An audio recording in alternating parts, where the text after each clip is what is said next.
ছবি সেভ হয়ে গেছে। এখন ছবি যদি আমি এই ফটোশপে আনতে চাই কি করব? ফাইলে যাব, ওপেনে যাব, ছবি সিলেক্ট করে আবার ওপেন করব। ঠিক আছে? তো এখন আইডি কার্ডের জন্য আমার ছবি কিন্তু দরকার অল্প একটু। কতটুকু দরকার? মনে করেন যে এইটুকু হলে আমার হবে, এইটুকু আমার ছবি দরকার। এর বাড়তি যতটুকু অংশ আছে ওইটুকু আমি কাটবো।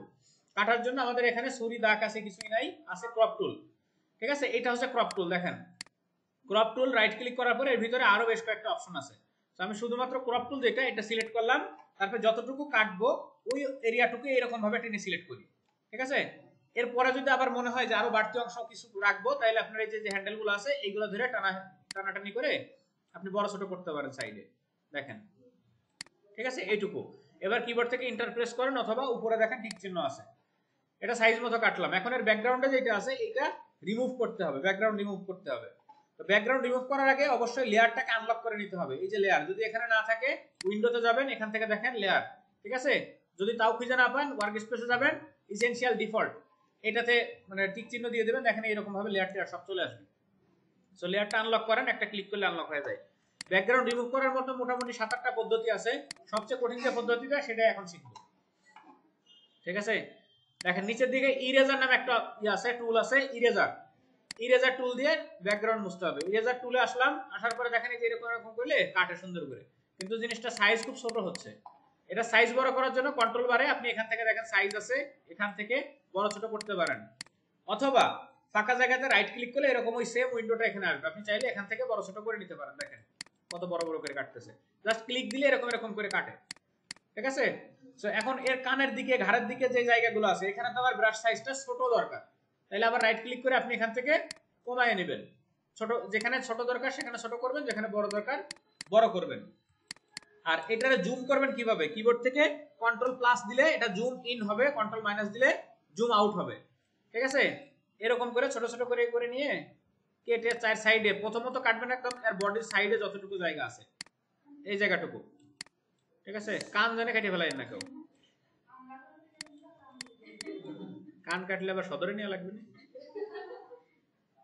দেখেন ক্লিক করে করে এরকম ছোট ছোট করে টুক টুক করে কাটবেন। পারবেন কাটতে? কাটাই খুব ভালো আপনারা জানি। কাটেন তো, বের করেন, কাটেন, ছবি বের করেন, যে কোনো একটা ছবি বের করে আমার ফেসবুকে আছে, নিয়ে নেন, আমার ফেসবুকে আছে দুইটা টুল। প্রথমত ক্রপ টুল দিয়ে রিসাইজ করে নেবেন, তারপরে ব্যাকগ্রাউন্ড রিমুভ করবেন ইরেজার দিয়ে। এই দুইটা টুল এখন প্র্যাকটিস হবে, দ্রুত শুরু করেন।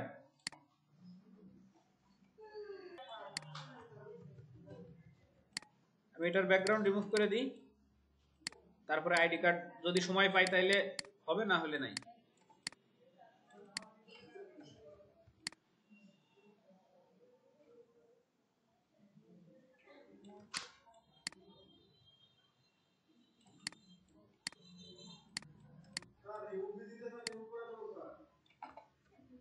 আপনারা কি ওটা শিখাইছি আমি?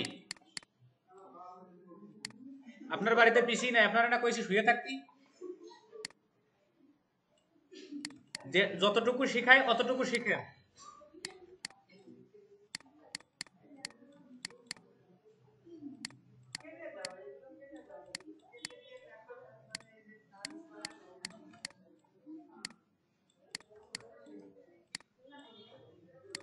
এটার ব্যাকগ্রাউন্ড রিমুভ হয়ে গেছে, এটারে পিএনজি সেভ করব। এখন ফাইল, সেভ অ্যাজ, দেখেন এখান থেকে সেভ দিবেন হচ্ছে এই যে পিএনজি। ঠিক আছে? পিএনজি যা যে কোনো একটা নাম লিখে দেন, সেভ। এই ফাইলটা এখন আইডি কার্ডের জন্য রেডি, যে কোনো আইডি কার্ডে এটা বসাইতে পারবো। ঠিক আছে? এই পর্যন্ত আপাতত কাজ করেন।